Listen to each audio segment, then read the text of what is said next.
Magandang umaga po, Pastor. Ako po ay magtatanong po ulit. At ang tanong ko po ngayon ay, may dugo po ba ang Diyos? Dahil tanong po ito ng ilan, ako din po ay hindi sigurado kung meron ba o walang dugo ang Diyos.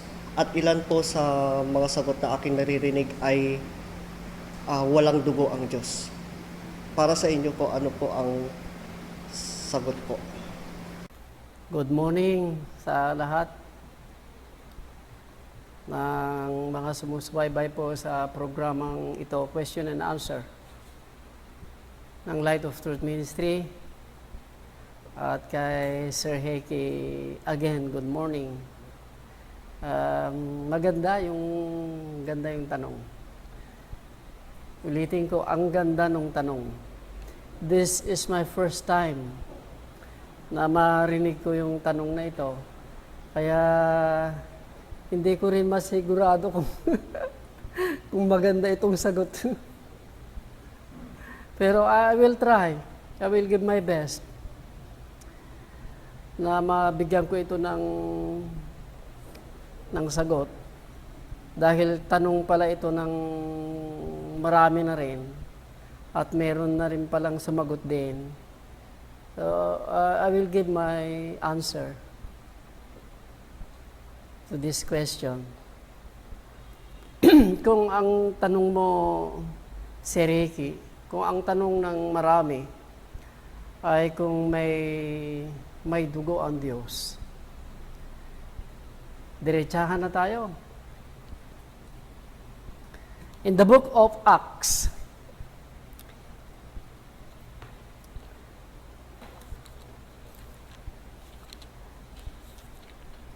let the Bible answer these questions. Kasi may narinig nga ako tungkol dito na tanong at may sumagot. At I am not satisfied sa sagot. Pero may ibibigay ako. Hindi katulad siguro ng inaasahan ng iba at yung hindi katulad ng inaasahan mo ang isasagot ko. Kahit pa paano may ibibigay ako. In the book of Acts, chapter 20, verse 28, kung meron bang dugo ang Diyos o wala.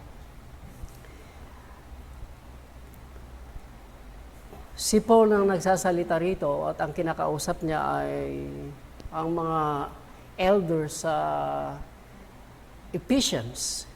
At sinabi niya rito, take heed therefore unto yourselves and to all the flock over that which the Holy Ghost had made you overseers, to feed the church of God, which He had purchased with His own blood.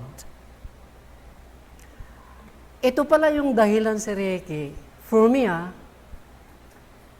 hindi ko alam kung solid ito na sagot. Yung blood ng Diyos na tinutukoy dito, this is the reason why na kailangan mag-ingat ang mga elders. At yung kanilang responsibilidad ay gawin nila to feed the church. Right? Kailangang ingatan nila ang kanilang sarili doon sa mga maling doctrines at kailangan ipagpatuloy nila yung feeding ng Word of God sa church. Dahil ang dahilan nito, yung church, binili ng dugo ng Diyos. From this passage of the book of Acts, I am vehemently opposed of some or many churches because their doctrine, Jesus is not God. Pero dito, ang lumalabas kasi na tumigis ang dugo nito ay si Jesus. At ang bumili ng church na yan ay ang dugo ni Jesus. Kaya masasabi ko, dalawa ang gusto kong maipakita rito. Si Jesus ay Diyos. At liban dyan, rerektahin ko na yung tanong mo si Ricky, may dugo ang Diyos. Hindi natin pwedeng takpan ito ng walang dugo ang Diyos. Ang nakalagay dyan, may dugo ang Diyos. Kaya ang masasabi ko rito, dahil sinabi ni Pablo, may dugo pala ang Diyos. Yun ang kanyang pinangbili doon sa church. Huwag mo ring sabihin, baka yung si Jesus yan hindi yun yung Ama. O kung ganon, kung ganyan ang laban na ang Ama ang binabanggit dito na si Jesus ang may dugo nito, o di ilalabas ko si Jesus Diyos. Ano? Kung sasabihin mong ang Ama ay walang dugo, tama yung sinasabi ng ilang mga preachers na God is Spirit. At ang Espiritu walang laman at walang buto, siyempre walang dugo. Pero ang ilalabas ko dito, may dugo ang Diyos. At yung Diyos na yan na binabanggit ni Pablo ay si Jesus. Ang doctrine kasi natin, Sir Heki, sa iisang Diyos, merong 3 persona. At yung pangalawang persona, the second person of the Trinity, became flesh. Kaya pinaniniwalaan kasi natin na yung Son ay God. That's why I believe to the words of Paul that Jesus is God and has blood also. Meron siyang blood. At kung ulitin ko, may dugo ang Diyos. Yung pangalawang persona ito. No? Diyos kasi yung binabanggit ni Paul dyan Ngayon, kung ang sabihin ng marami na ang dugo na yan ay dugo ni Maria, ay hindi ako makakumbinse. Dahil, alam mo kung bakit si Ricky na sinasabi kong blood ito ng Diyos o blood ito ni Jesus? Hindi na ito blood ni Mary. Dahil, pagka blood ni Mary ito, questionable yung salvation natin. No? Tignan mo si Ricky kung bakit sinasabi kong hindi dugo ni Mary ito. Ito ang big problems dito doon sa kanyang kapanganakan noon. Medyo nagka-problema nung mag-announce ang angels o ang angel kay Joseph at kay Mary. Unahin ko kay Joseph nung nag-announce nung angel na ito tungkol dito sa incarnation. Right? Sakop ito ng incarnation. Doctrine of incarnation. Kaya nung mag-announce yung angel kay Joseph na siyang mapapangasawa ni Mary ay ganito. Verse 20.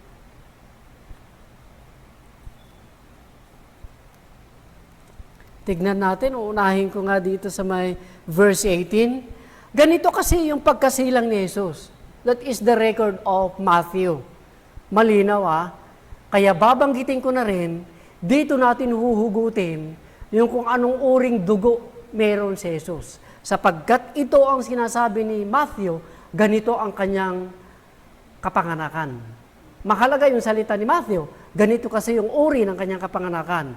Nakasalalay yung dugo ni Jesus dito. Now, the birth of Jesus Christ was on this wise, when as his mother Mary was espoused to Joseph. Bago mag-asawa, si Mary at kay Joseph, ang sabi niya, before they came together, she was found with a child of the Holy Ghost. Bago sila nag-asawa, nasumpungang buntis itong si Mary. Buntis ito dahil sa Holy Spirit. And then, nung malaman ito ni Joseph, this is a big problem for him. Dahil na kung magkaka-iskandalo na rito. Pero bago sila mag-asawa, nagkaroon na ng balita, buntis itong si Mary. Paano na yun siya? Di ba nakakahiya na siya? Wala pang kasalang nagaganap. Then Joseph, her husband, being a just man, and not willing to make her a public example, was minded to put her away privately. Dahil matuwid siya, at ang gusto niya, magkaroon na ng divorce. Ano? Legal divorce. Pero ito, sa sikretohan lang ang gagawin niya. Na kung mayroong sikretuhang pag-aasawa, may sikretuhang paghihiwalay. At yun ang gagawin niya. Para naman hindi nakakahiya. Ngayon, habang iniisip niya ito, at hindi niya gagawin na, ayoko na ang asawa niya kasi buntis, hindi. Dahil pagka ginawa niya ito, malalagay si Mary ng kapakamakan dahil papatayin si Mary dahil buntis siya na wala palang marriage na nangyari. Maintindihan niyo ako? Kaya napamahal ni Joseph sa buhay ni Joseph si Mary, kaya ganun ang kanyang desisyon. Pagkatapos noon, but while he thought of these things, behold, the angel of the Lord appeared unto him in a dream, saying, Joseph, thou son of David, huwag kang matakot na kunin mo ang asawa mong si Mary, for that which is conceived in her is of the Holy Ghost. Ayan na. Higit sa lahat, ay ito yung binabanggit ng propesiya. Huwag kang mag-alilangan dahil ang pagbubuntis niya ng Holy Ghost. Ngayon, hindi siya natakot. Inuwi niya yung kanyang asawa para huwag mapahiya. Mahal niya kasi, inuwi na niya, tinanggap niya sa kanyang bahay, bago niya ito isilang. At dito sa Lucas ulit, meron ding tanong si Mary, na paano mangyayari? Na ako ay magkakaanak, wala pa namang asawahan. Let me read, Verse 27, chapter 1. To a virgin espoused to a man whose name was Joseph, of the house of David. The virgin's name was Mary. And the angel came unto her and said, Hail, thou that art highly favored, the Lord is with thee. Blessed art thou among women. And when he saw him, she was troubled at his saying, and cast in her mind what manner of salutation this should be. Di ba, siya? Ano yung salutation natin? Yung pagbating ito, nagulat siya. Dahil wala siyang nangalalaman doon. And the angel said unto her, Fear not, Mary, for thou hast found favor with the Lord. And behold, thou shalt conceive in thy womb, and bring forth a son, and shall call his name Jesus. And 35. And the angels answered and said unto her, The Holy Ghost shall come upon thee, and the power of the highest shall overshadow thee. Therefore, also that the holy thing which shall be born of thee shall call the Son of God. That is the direct answer of the angel to Mary doon sa kanyang pag-aalinlangan na ito ay gawa ng Holy Spirit at yung pag-covered ng makapangyarihang Diyos sa kanya. Kaya masasabi ko, Sir Hieki, na ang pagbubuntis na ito at hanggang sa maisilang ang Panginoong Hesus ay dugo ng Diyos ang nandun. Hindi dugo ni Joseph dahil wala namang intercourse na nangyari. At maging si Mary din naman ay walang kinalaman doon sa kanyang dugo. As I said, napakadelikadong sabihin, dugo ni Mary yung nandun dahil magkakaproblema tayo doon sa redemption natin. Nangyari na talaga ang dugo na nandoon na sa sinapupunan ni Mary ay dugo na ng Diyos. Kung tatanungin mo ako, mangyayari ba talaga yon, Pastor? Na magkakaroon siya ng sariling dugo sa kanyang sinapupunan? Masasabi ko mangyayari. Kung maalala mo itong si Adan, walang parents ito, pero nagkaroon siya ng dugo. Okay? At yung dugong ito na yung nananalaytay na dugo ng lahat ng tao. At yung dugong ito ay may problema sa kasalanan. Namana ng tao mula doon sa dugo na nalalalaytay sa lahat ng tao yung kasalanan.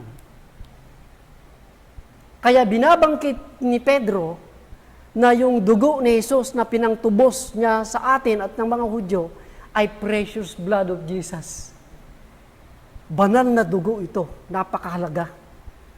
Di ba na doon sa chapter 1 ng, let me read, ng 1 Peter, if I'm mistaken. Kaya aking tinutuligsa ng mariing pagtuligsa ng nagsasabing ang dugo ni Jesus ay dugo ni Maria. Verse 19, 1 Peter chapter 1, but with the precious blood of Christ, as of lamb without blemish and without spot. Nakarugtong yung without blemish and without spot because of the precious blood of Jesus. The blood of Jesus is the blood of God, unlike to the blood of men. Kung mapapansin mo si Reiki, kung sa mga doctrines natin, ito ang dahilan kung bakit na-disqualified ang lahat ng mga tao. Na-disqualified ang langit, yung mga tao dun sa langit, na-disqualified yung mga tao dito sa lupa, na-disqualified ang mga nilalang sa ilalim ng lupa noong pagkatapos ng rapture. At bago magsimula yung 7 years Great Tribulation, nagkaroon ng imbitasyon sa chapter 5. Sino kaya ang pwedeng magbukas ng 6 na selyo para mabuksan yung aklat na nasa kamay ng Diyos? At nung nagkaroon ng announcement sa chapter 5 verse 1 and 2, nagsaliksik na ang kalangitan. Let me read.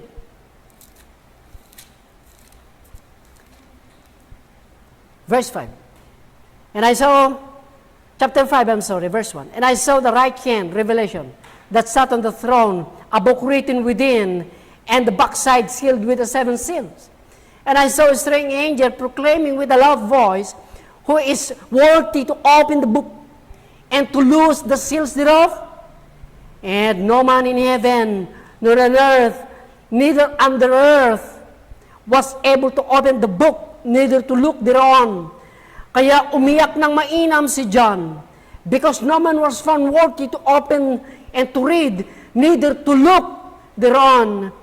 And one of the elders said unto me, huwag kang umiyak, John, sapagkat nandito ang leon ng tribe of Judah, ang ugat ni David, na nagtagumpay upang buksan at bitakin niya ang mga selyo na nandiyan. And behold, and lo, in the midst of the throne of the 4 beasts, in the midst of the elders, stood a lamb, as it had been slain. Nabanggit ni John, nung nakita niya yung kordero, na yun ay tila namatay noon, ay sinabi niya dito sa verse 7, at pumunta siya doon sa harapan ng nakaluklok doon na nakahawak ng aklat. At nung nakawakan na ito na ang deklarasyon ng lahat. Verse 9, umawit ang mga awit doon sa langit. They sang a new song, saying, doon sa Lamb, Thou art worthy to take the book, and you are worthy to open the book, in seals thereof, for the cow was slain. Ito ay tumutukoy sa kanyang kamatayan, and has redeemed us to God by the blood of every kindred, tongue, people, and nation. Ano yun, Sir Ricky? Naging qualified si Jesus. Walang kwalipikadong tao kahit nandun na sa langit. Tapos na yung rapture eh. Nandun na rin yung mga magigiting na tao ng Diyos. Ano? Lahat na rapture eh. Andiyan na yung mga prophets na magigiting ng Diyos. Matutuwid kaysa sa atin. Pero kahit napakatuwid nila, kahit may matuwid pa sa 7 years Great Tribulation, hindi sila naging karapat-dapat. Dahil ang pagkamatuwid ng Panginoon, kung bakit siya naging karapat-dapat, ay dahil doon sa uri ng dugo na tumigis sa krus ng Kalbaryo, sapagkat dugo ito ng Diyos, hindi ito dugo ng sino mang matuwid na tao. Maging matuwid man si Joseph, maging matuwid man si Mary, walang qualified na pwedeng mamatay para take away the sins of the world. Dahil yung dugo, ang pinaka-importante kung bakit siya namatay. Ano? Kahit gaano kakatuwid na propeta o apostol sa panahon na yan, hindi pa rin ito sapat yung pagkamatuwid mo o pagkabanal mo. Dahil yung dugo ang kailangan. Dahil yun ang hinihingi ng batas ni Moises doon sa chapter 9 ng Hebrew. Yung dugo ni Jesus lamang ang kailangan. Kaya naitatag yung bagong tipan. Kaya sinasabi ko, Sir Ricky, na may kakayanan ng Diyos na dugo talaga ni Jesus, ito ay dugo ng Diyos. Hindi maikli ang kamay ng Diyos na hindi gagawin yan. Kung nagawa niya kay Adan, na nagbigay siya ng dugo, na siyang naging dugo na rin natin, na namana na rin natin sa dugo na yan na nananalaytay, yung kasalanan natin, how much more yung dugo na pangtubos, ay gagawa ang Diyos na sinapupunan ni Mary ng isang banal na dugo na titigis doon sa Kalbaryo at tumigis na nga. At idiniklara ni Pablo, dugo ito ng Diyos, hindi dugo ni Mary. Ang may kasabihan nga tayo, Sir Ricky, lagi kong naririnig ito, na nag-aalinlangan sila kay Jesus kung Diyos si Jesus. Ano? Pero ang sinasabi ng mga ministers like me na hindi naniniwala na si Jesus ay Diyos. Pero yung mga kasabihan ng mga preachers like me is this: kung manganak ang baka, baka ang pinapanganak. Kung nanganak ang kalabaw, manganak ang kalabaw. Kaya pagka nanganak ang Diyos, siyempre, Diyos din ang ipapanganak. Yun ang laban natin doon sa mga nag-aalilangan na si Jesus ay Diyos. Pero ang sasabihin ko naman dito, ngayon, kung si Jesus ay Diyos, right? Ang dugo niya ay Diyos.